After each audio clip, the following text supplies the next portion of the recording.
Most people think chocolate is one of life's harmless pleasures, a square after dinner, a bar from the checkout aisle, a gift box shared on holidays. Something sweet, comforting, familiar. It feels almost innocent. But what most Americans don't realize is that the chocolate they've trusted for decades is often barely chocolate at all. Behind the glossy wrappers and nostalgic logos is a version of chocolate that's been stripped, diluted, overheated, sweetened, stabilized, and engineered for shelf life instead of nourishment.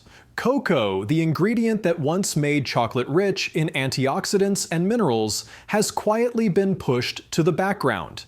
In its place, sugar, emulsifiers, alkalized powders, and industrial shortcuts designed to taste the same forever, no matter the cost to quality. For older adults watching inflammation and heart health, for families giving chocolate to kids daily, for anyone who eats chocolate thinking dark means healthy, these choices matter more than people realize. Today, we're exposing 6 chocolate brands sold across the United States that millions of people eat without a second thought. Brands that built trust through history, luxury, or reputation, while quietly moving further away from what chocolate is supposed to be. And at the end, we'll show you 2 chocolate brands that actually respect the ingredient, the process, and your body, plus how to spot real chocolate yourself so you never have to rely on marketing again. Let's begin.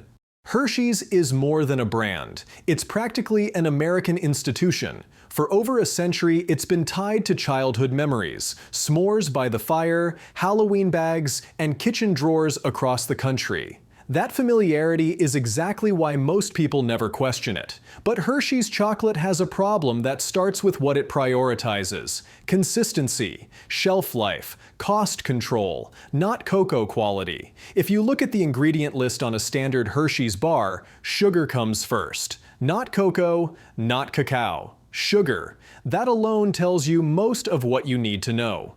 Real chocolate derives its character from cocoa solids and cocoa butter. Hershey's derives its flavor from sweetness and processing. One of the most noticeable things about Hershey's is the aftertaste. Many people describe it as slightly sour or tangy, even chalky. That's not how chocolate is supposed to taste. That flavor comes largely from butyric acid, a compound introduced during processing. It helps stabilize milk chocolate at scale, but it's also naturally found in spoiled dairy. Europeans often notice this immediately because their chocolate doesn't contain it. Then there's the cocoa itself. Hershey's relies heavily on alkalized cocoa, also called Dutch processed cocoa.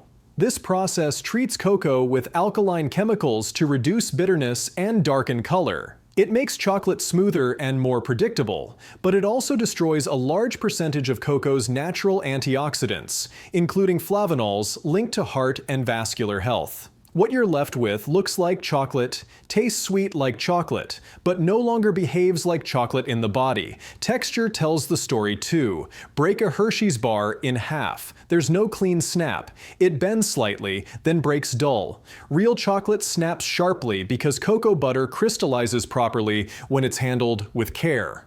Nestle is one of the largest food companies on Earth. That scale alone should make anyone pause. Chocolate is an agricultural product. It depends on soil quality, climate, fermentation, drying, and time. Industrial scale and true quality rarely coexist. Nestle's U.S. chocolate products are built on massive global sourcing networks. Cocoa beans from multiple regions are blended together to maintain uniform flavor year-round.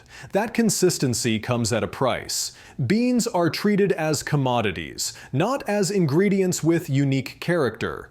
Fermentation quality varies. Drying practices vary. Age varies. Everything is averaged out. To make that work, processing has to step in aggressively. Cocoa is roasted hotter. Flavors are flattened. Sugar levels are pushed higher to mask inconsistencies. Emulsifiers like soy lecithin are added to force smoothness, where cocoa butter alone would normally do the job. Many Nestle chocolate bars contain surprisingly low cocoa percentages, even when labeled dark. Dark chocolate, in the mass market sense, often just means less milk, not more cocoa. When sugar still outweighs cocoa solids, the health halo disappears. There's also the issue of transparency. Nestle does not provide batch-level testing for heavy metals, pesticide residues, or processing byproducts. Consumers are expected to trust the logo. But trust without information is just branding. Taste-wise, Nestle chocolate often melts fast, coats the mouth quickly, then disappears without depth. That's sugar doing the work. Cadbury is one of the most misunderstood chocolate brands in America. Many people believe they're buying the same Cadbury chocolate sold in the UK. They're not. The US versions of Cadbury products are made under different formulas, different sourcing standards, and different priorities. What changed most noticeably is the sugar-to-cocoa ratio. American Cadbury is sweeter, softer, and far less cocoa-forward than its European counterpart. Pick up a US Cadbury bar and feel it between your fingers. It warms quickly. It feels almost waxy as it melts. That's a sign of added fats and stabilizers working alongside cocoa butter to control texture. True chocolate melts cleanly and evenly, not slickly. The flavor profile is intentionally mild. Very little bitterness. Very little cocoa punch. That makes it approachable, especially for people who don't like dark chocolate. But it also means most of the beneficial compounds in cocoa have been processed away or diluted beyond relevance. Cadbury's branding leans heavily on heritage, but the product itself is designed for the American candy market. It's closer to a dessert bar than a cocoa food. For people who assume Cadbury equals European quality, this is one of the biggest quiet disappointments in the chocolate aisle. Over the years, Godiva transitioned from a niche Belgian chocolatier into a global luxury brand operating at mass market scale. That shift changes everything. When chocolate is produced in small batches, quality is protected by necessity. When it's produced for malls, airports, grocery stores, and gift shops worldwide, consistency becomes king. Many of Godiva's widely sold bars and truffles list sugar and dairy before cocoa solids. That alone places them closer to confectionery than true chocolate. Cocoa content is often modest, even when the product tastes rich. That richness doesn't come from high-quality cocoa. It comes from added fats, sugar, and emulsifiers designed to create a smooth mouthfeel regardless of bean quality. Godiva also relies on alkalized cocoa in several products. This process reduces bitterness and darkens color, making chocolate appear richer than it is. But alkalization strips away many of cocoa's natural polyphenols, the compounds responsible for chocolate's antioxidant reputation. What remains is flavor without function. If you let a Godiva bar melt slowly on your tongue, pay attention to what happens. The sweetness arrives immediately. The chocolate coats the mouth evenly. Then it fades. There's very little evolution, no lingering cocoa complexity, no subtle bitterness. That's a sign that sugar and fat are carrying the experience, not the cocoa itself. Lindt is one of the most confusing brands for consumers, and that confusion works in its favor. The name is associated with Swiss chocolate, craftsmanship, and expertise. And to be fair, some Lindt products do reflect that heritage, but the bars most Americans buy in grocery stores are not those products. Mass-market Lindt bars are designed for volume. They're produced in enormous quantities, distributed globally, and formulated to remain stable for long periods. To achieve that, compromises are made. Many popular Lindt bars use alkalized cocoa. Again, this reduces bitterness and ensures uniform flavor, but it comes at the cost of nutritional value. Cocoa that's been heavily processed no longer delivers the same benefits people associate with dark chocolate. Lindt also uses emulsifiers like soy lecithin in most of its mainstream products. Emulsifiers allow manufacturers to reduce the amount of cocoa butter required, which lowers costs. Cocoa butter is expensive. Lecithin is not. The result is chocolate that feels smooth but lacks the depth and structure of chocolate made with cocoa butter alone. There's also a wide gap between Lindt's branding and its ingredient reality.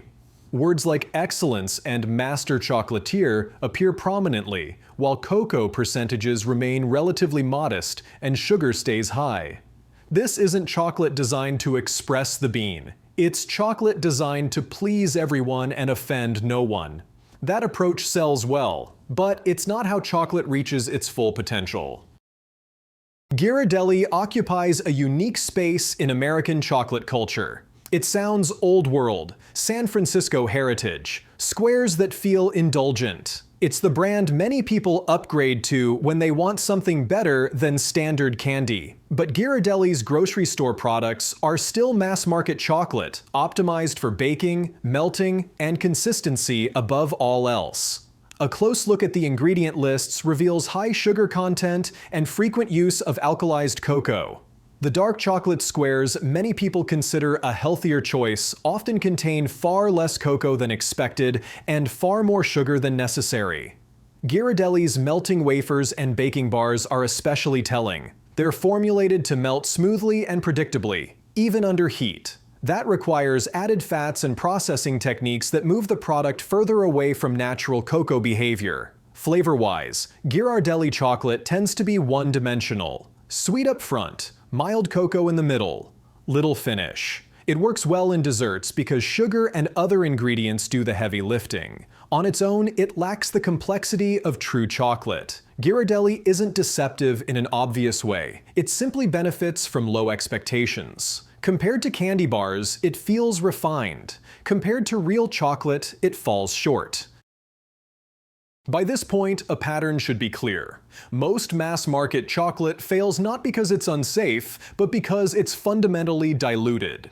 Real chocolate starts with cocoa, not sugar. Cocoa solids provide flavor, bitterness, antioxidants, and structure. Cocoa butter provides melt, snap, and mouthfeel. Everything else should support those two ingredients, not replace them. When shopping for chocolate, the ingredient list tells the truth faster than any front label. Short lists matter. Cocoa mass, cocoa butter, sugar, that's the core. Milk, if it's milk chocolate. Anything beyond that deserves scrutiny. Alkalized cocoa is a red flag if health matters to you. It's not inherently dangerous, but it signals heavy processing. Non-alkalized cocoa retains more of the compounds that make chocolate beneficial rather than just indulgent. Emulsifiers like soy lecithin and PGPR aren't catastrophic, but they're shortcuts. They exist to reduce cocoa butter usage. Chocolate made without them costs more to produce and requires better technique. Then there's sugar. Real chocolate doesn't need much. When sugar dominates the flavor, it's because cocoa quality can't stand on its own. Texture is another clue. Real chocolate snaps cleanly, melts evenly, and leaves the mouth feeling satisfied, not coated. Aroma should be noticeable even before tasting. Chocolate should smell like something. Once you know these signals, marketing stops working. Hu is one of the few chocolate brands that gain popularity by doing less, not more. No flashy claims, no indulgent deception, just restraint. Hu bars are built around simple ingredient lists. No emulsifiers, no alkalized cocoa, no unnecessary additives. Cocoa percentages are honest, and sugar is used sparingly. The first thing people notice with Hu is the snap. It's firm and clean. The second is the flavor progression. Bitterness arrives first, followed by subtle sweetness, then lingering cocoa notes. That's real chocolate behavior. Hu doesn't try to make chocolate taste like dessert. It lets cocoa speak. For people accustomed to sugary bars, the first bite can be surprising, but over time, it resets expectations. Alter Eco approaches chocolate with the mindset that cocoa is an agricultural product worth protecting. Their sourcing focuses on organic, fair trade practices, but more importantly, on preserving cocoa quality. Alter Eco bars typically feature higher cocoa percentages, minimal ingredients, and no unnecessary processing. Sugar is present, but controlled. Cocoa remains the dominant voice. Flavor-wise, Alter Eco chocolate has depth. You taste fruit, bitterness, earthiness.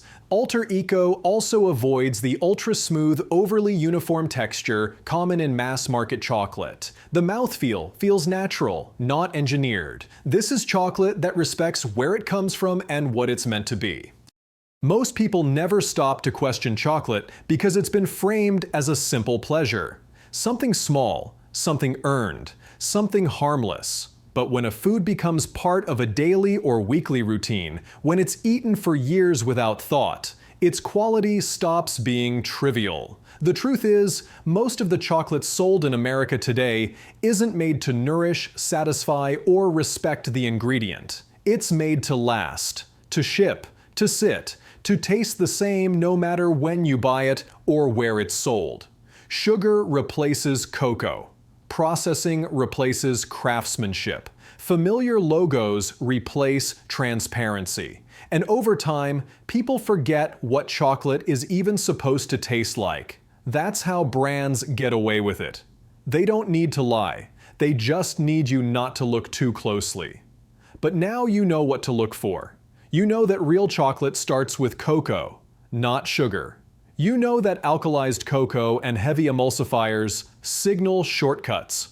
You know that texture, snap, aroma, and bitterness aren't flaws. They're signs of integrity. You know that dark chocolate doesn't mean healthy if cocoa isn't doing the work. And you also know that better chocolate exists. Not hidden, not extreme, not inaccessible. Brands that treat chocolate as food, not candy. Brands that let cocoa speak instead of burying it under sweetness. Brands that don't need nostalgia or luxury theater to justify what's inside the wrapper. So the next time you reach for chocolate, pause for a second, turn the bar over, read the ingredients, break a piece and listen to the snap. Let it melt instead of chewing it away. Taste what's actually there. Because once you've had real chocolate, the old stuff doesn't comfort you anymore. It feels loud, flat, empty, like something pretending to be what it isn't. Chocolate was never meant to be a sugar habit wrapped in foil. It was meant to be rich, grounding, and deeply satisfying in small amounts.